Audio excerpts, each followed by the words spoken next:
ایک بہت خوبصورت بات، یہ حکمت کی بات آپ کو بتا رہا ہوں، ہلکی پھلکی۔ رسول اللہ صلی اللہ علیہ وسلم نیا تبلیغ دین شروع ہوئی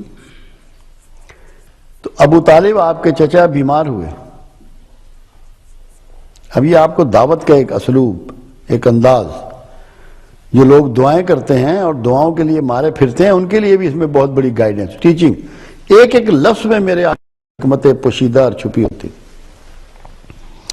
ان کی خیریت دریافت کرنے کے لیے رسول اللہ صلی اللہ علیہ وسلم اپنے چچا کے گھر گئے تو وہ چارپائی پہ لیٹے ہوئے تھے۔ دور سے آتے ہوئے دیکھا تو ابو طالب گویا ہوئے کہ اے محمد صلی اللہ علیہ وسلم، سنا ہے جو تیرا خدا ہے تیری بہت مانتا ہے، میرے لیے دعا کر۔ آپ نے فرمایا چچا تم اس کی ماننی شروع کر دو، وہ تمہاری بھی ماننی شروع کر دے گا۔ تو دعا کا ڈھنگ سکھا دیا ساری عمر کے لیے۔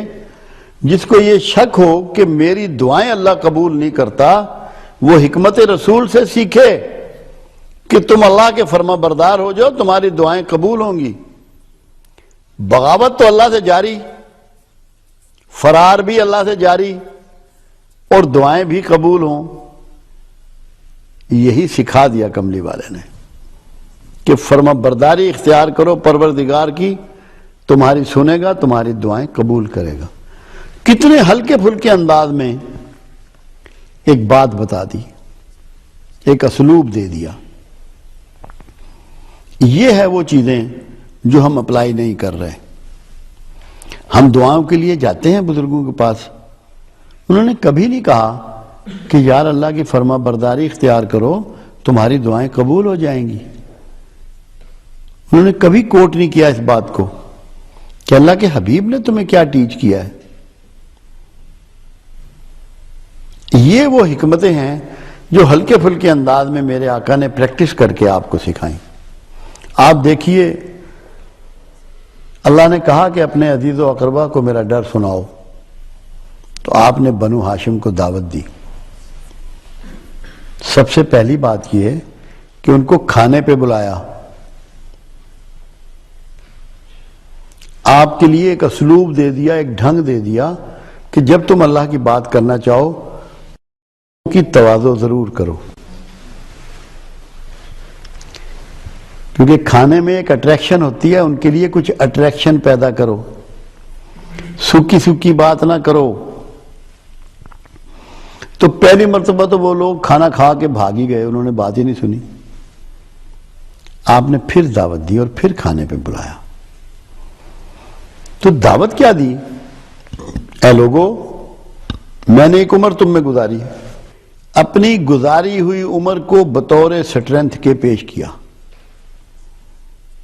دعوت کے لیے ایک طریقہ دے دیا، ایک اصول دے دیا کہ جو وقت آپ نے کسی معاشرے میں گزارا ہے وہی آپ کی قوت ہے دعوت کے لیے، ورنہ سچا اللہ، سچے رسول، سچی کتاب، تینوں سچے، مگر قوت کس بات سے پائیں گے؟ معاشرے میں گزرے ہوئے وقت سے، جو مثال کے طور پہ موجود ہوگا، جو ایک ثبوت کے طور پہ موجود ہوگا کہ کس رویے کے ساتھ معاشرے میں آپ زندہ رہے۔ آپ کو ایک اسلوب دے دیا دعوت کا کہ آپ کی دعوت قابل قبول ہوگی، قابل تقلید ہوگی، لوگ اس کو مانیں گے، قبول کریں گے اگر آپ نے معاشرے میں اچھا کام کیا ہوا ہے، اچھے طریقے سے بہترین انسان کے طور پر با اخلاق زندگی گزاری ہے، اخلاص والی زندگی گزاری ہے۔ یہ آپ کو ایک حکمت سکھا دی دعوت کی۔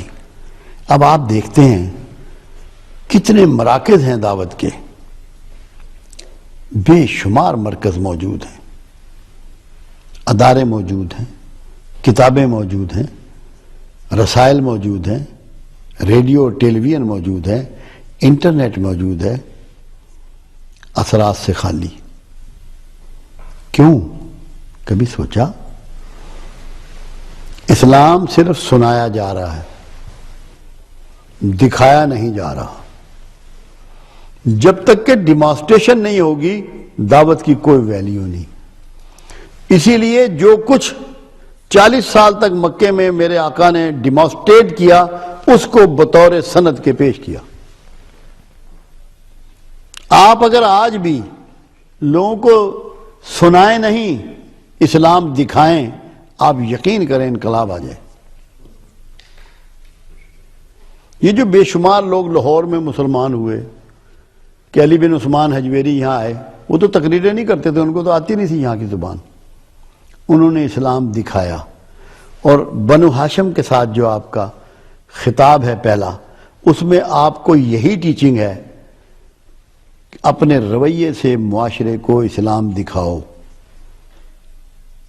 بتاؤ کہ اللہ کی بندگی کیسے ہوتی ہے، بتاؤ کہ پروردگار کی فرما برداری کیسے ہوتی ہے، بتاؤ کہ معاشرے کو کیسے باہم جوڑا جاتا ہے، بتاؤ کہ معاشرے میں محبتیں کیسے تقسیم کی جاتی ہیں، بتاؤ کہ انسانوں کے دکھ دور کرنے کے لیے کون سے انداز اختیار کیے جاتے ہیں، جہالت دور کرنے کے کیا طریقے ہیں، غربت دور کرنے کے کیا طریقے ہیں۔